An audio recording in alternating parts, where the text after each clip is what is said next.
Assalamualaikum warahmatullahi wabarakatuh. Kesempatan ini saya akan membahas teori upah berdasarkan aspek keseimbangan kerja maupun diferensiasi upah berdasarkan jenis pekerjaan serta fasilitas kerja.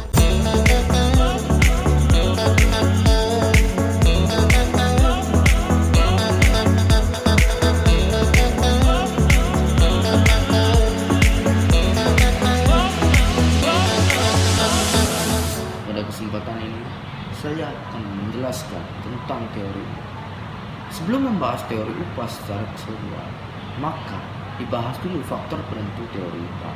Dalam penentuan teori upah, bisa dilihat dari keseimbangan di pasar tenaga kerja, baik dari sisi permintaan maupun dari sisi penawaran. Dari sisi permintaan, keseimbangan pasar tenaga kerja dilihat dari berapa banyak perusahaan meng-hiring tenaga kerja. Kondisi ini dilihat dari tingkat MRPL yang dihasilkan setiap tenaga kerja. Apabila MRPL lebih besar daripada tingkat upah, maka perusahaan akan memperkerjakan tenaga kerja. Namun, apabila MRPL lebih kecil daripada tingkat upah, maka perusahaan akan berhenti mempekerjakan seseorang. Dari sisi penawaran, perusahaan tidak bisa menentukan harga, dan perusahaan tidak bisa juga mempengaruhi harga. Sebaliknya, tenaga kerja juga tidak bisa menentukan harga. Sehingga dari sisi penawaran tergantung dari elastisitas penawaran tenaga kerja. Semakin tinggi elastisitas penawaran tenaga kerja, maka perusahaan dan tenaga kerja akan diuntungkan. Dalam aspek tersebut, teori upah itu tergantung dari keseimbangan pasar tenaga kerja, sehingga ada hubungan antara harga, upah, dan produktivitas. Dari sisi sebelumnya, upah itu dianggap harga bagi perusahaan, sedangkan produktivitas adalah hasil output yang dihasilkan oleh tenaga kerja yang biasa disebut marginal revenue of labor atau MRPL. Dalam konteks ini, MRPL diistilahkan sebagai produktivitas tenaga kerja. Semakin tinggi produktivitas tenaga kerja, itulah dasar penentuan upah bagi perusahaan. Upah maksimum yang diberikan perusahaan tergantung produktivitas mereka. Sehingga tenaga kerja dalam konteks ini sehingga keseimbangan pasar tenaga kerja dalam konteks ini saat tingkat upah sama dengan MRPL. Dalam penentuan upah, perusahaan juga akan melihat apakah tenaga kerja memberikan output yang maksimal terhadap perusahaan. Kondisi ini dilihat dari berapa banyak tambahan tenaga kerja yang akan menciptakan output perusahaan. Dari sisi harga, bisa dilihat dari harga penjualan atau harga produk atau price yang akan menentukan berapa banyak tenaga kerja di hiring. Setelah membahas tingkat upah dari sisi keseimbangan pasar tenaga kerja, maka kita akan membahas diferensiasi upah berdasarkan jenis pekerjaan. Diferensiasi upah ini dalam istilah ketenaga kerja adalah perbedaan upah berdasarkan jenis pekerjaan. Biasanya diukur dari jenis pekerjaan yang tidak berisiko atau pekerjaan yang berisiko. Pekerjaan-pekerjaan tersebut memiliki tingkat upah yang berbeda-beda. Mereka yang ingin melakukan pekerjaan berisiko biasanya tingkat upah yang mereka terima itu tinggi. Contohnya saja pilot. Mereka dengan jam terbang tinggi, dengan risiko yang tinggi, dengan risiko kecelakaan kerja yang tinggi, namun tingkat upah yang diterima tinggi. Inilah tantangan bagi seseorang untuk mengapa mereka memasuki pasar kerja dengan pekerjaan yang berisiko. Dengan demikian, asumsi tersebut diturunkan dalam model persamaan, yaitu bagaimana pekerja peduli tentang apakah mereka bekerja pada pekerjaan yang berisiko atau pekerjaan yang aman. Selanjutnya berkaitan dengan tingkat upah W yang mereka peroleh dalam pekerjaan tersebut, sehingga dibentuk persamaan sebagai berikut, yaitu utilitas sama dengan fungsi W dan resiko cedera saat bekerja. Persamaan tersebut dapat dijelaskan bahwa the marginal utility of income memberikan dampak perubahan utilitas yang dihasilkan terhadap kenaikan upah dari pendapatan pekerja dan secara terus-menerus. Sehingga untuk menanggung resiko dalam pekerjaan tersebut diasumsikan bahwa pekerja lebih suka dengan pekerjaan berisiko, sehingga hubungannya akan positif. Fungsi dari marginal risiko ini akan memberikan perubahan utilitas akibat perubahan satu unit kemungkinan cedera yang akan memberikan tingkat upah yang tinggi. Secara keseluruhan, hubungan positif ini dijelaskan bahwa keinginan tenaga kerja untuk bekerja dengan risiko dan tingkat upah yang mereka dapatkan, sehingga hubungannya akan positif. Secara hubungan, pengaruh positif ini bahwa peningkatan resiko pekerjaan akan meningkatkan upah. Itulah dasar acuan bahwa diferensiasi tingkat upah pada jenis pekerjaan yang berisiko. Bahasan kali ini akan membahas aplikasi pekerjaan berisiko di Indonesia. Menurut ILO, setiap tahun ada lebih dari 250 juta kecelakaan di tempat kerja dan lebih dari 150 juta pekerja menjadi sakit karena tempat kerja. Terlebih lagi 1,2 juta pekerja meninggal akibat kecelakaan kerja. Hal ini menunjukkan bahwa kondisi kenyamanan dalam bekerja itu sangat-sangat menentukan.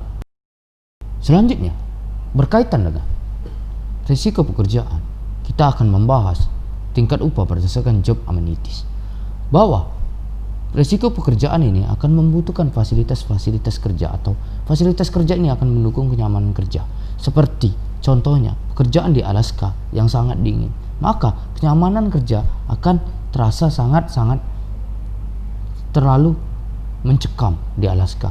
Hal ini membuktikan bahwa perlunya alat pelindung diri untuk menahan dingin tersebut. Inilah membuktikan bahwa fasilitas-fasilitas tenaga kerja. Dalam hal ini, job amenities juga dilihat dari pekerjaan yang monoton. Pekerjaan yang setiap hari yang monoton, dan tugas-tugas pekerjaan itu tersebut hanya itu.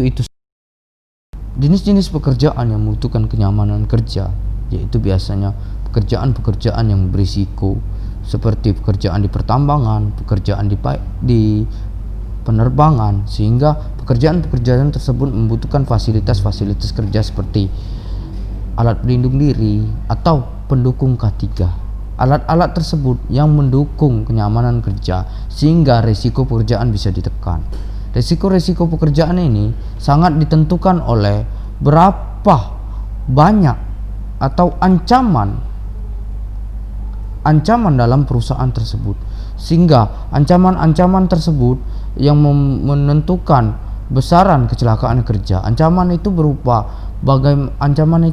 bagaimana kondisi lingkungan kerja, bagaimana kondisi kenyamanan kerja, sehingga tidak mengancam secara keseluruhan bagi tenaga kerja.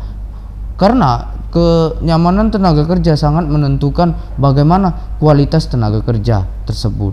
Dari sisi resiko pekerjaan yang tinggi, maka akan mempengaruhi produktivitas tenaga kerja tersebut. Karena kenyamanan tenaga kerja yang tidak seimbang dengan keselamatan kerja mereka, maka akan memberikan dampak yang tidak baik bagi tenaga kerja dan perusahaan.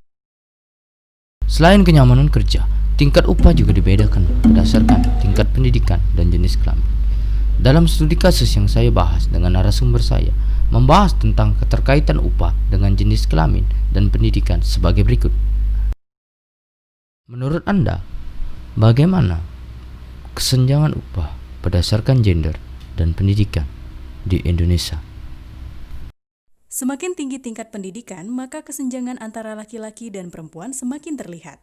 Pada tahun 2015, persentase perempuan dan laki-laki yang memiliki ijazah SD relatif setara. Sementara persentase perempuan berusia 15 tahun ke atas yang tidak memiliki ijazah berjumlah 21,51%. Jumlah tersebut jauh di atas laki-laki yang hanya berjumlah 15,51%. Namun kesenjangan semakin terlihat seiring dengan meningkatnya tingkat pendidikan pada tahun yang sama. Kesenjangan pendidikan terlihat pada persentase perempuan berusia 15 tahun ke atas yang memiliki ijazah SMA, SMK, di mana persentase perempuan jauh lebih rendah jika dibandingkan dengan laki-laki. Kondisi ketenagakerjaan di Indonesia berdasarkan kesempatan kerja yang rendah membuat terjadi kesenjangan upah yang diterima berdasarkan pendidikan. Kadangkala pendidikan yang rendah memiliki upah yang tinggi, namun pendidikan yang tinggi kadangkala memiliki upah yang rendah. Kondisi ini menentukan apakah tingkat upah dipengaruhi oleh pendidikan ataukah Indonesia yang salah menempatkan upah berdasarkan pendidikan. Dalam kesempatan kerja, perusahaan akan lebih memilih tingkat pendidikan yang lebih rendah karena upah yang akan keluar akan lebih kecilan sedikit daripada mereka merekrutmen tingkat pendidikan yang tinggi. Di sini perusahaan akan lebih banyak mengeluarkan upah. Akan tetapi sih dilihat dari sisi sekarang, kayaknya pendidikan tinggi nggak terlalu penting dan utama. Sekarang sih skill yang dicari oleh perusahaan karena skill semakin banyak dan semakin tinggi upah yang akan didapat.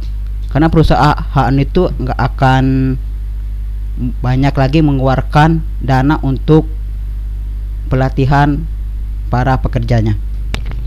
Berdasarkan studi kasus yang saya lakukan mengenai vertical dan horizontal segregation, bahwa terjadi pemisahan tenaga kerja yang tinggi pada perempuan yang bekerja di pekerjaan laki-laki seperti tenaga produksi dan tenaga kasar.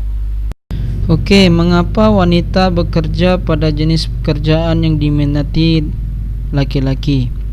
Menurut saya, karena kesempatan kerja di Indonesia itu sangat rendah, sehingga kebutuhan tenaga kerja tidak bisa dipisahkan secara keseluruhan berdasarkan jenis kelamin.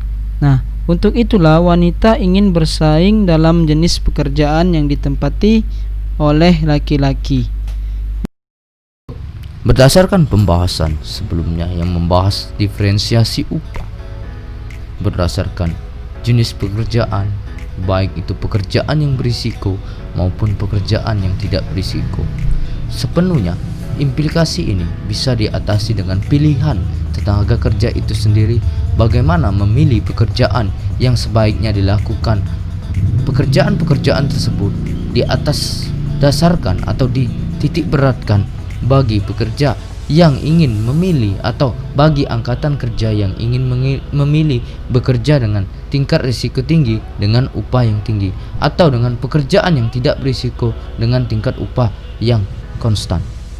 Dengan demikian, perlunya intervensi pemerintah terkait kebijakan-kebijakan tentang jaminan keselamatan dan kesehatan kerja bagi pekerja, karena fasilitas kerja yang menentukan bagaimana pekerja akan meningkatkan produktivitas. Apabila pekerjaan yang memiliki risiko tinggi tidak didukung dengan jaminan kesehatan atau jaminan keselamatan kerja yang tinggi pula. Hasil wawancara dengan responden dan narasumber membuktikan bahwa kondisi ketenaga kerjaan Indonesia itu mengalami ketidaksesuaian di pasar kerja atau kebutuhan pasar kerja tidak sesuai dengan jenis pekerjaan atau jenis kelamin yang ingin mereka tempati. Oleh karena itu, perlunya intervensi pemerintah berkaitan dengan kesenjangan gender maupun tingkat pendidikan dari sisi angkatan kerja maupun pekerja sektoral. Terima kasih atas partisipasinya. Wabillahi taufiq wal hidayah. Wassalamualaikum warahmatullahi wabarakatuh.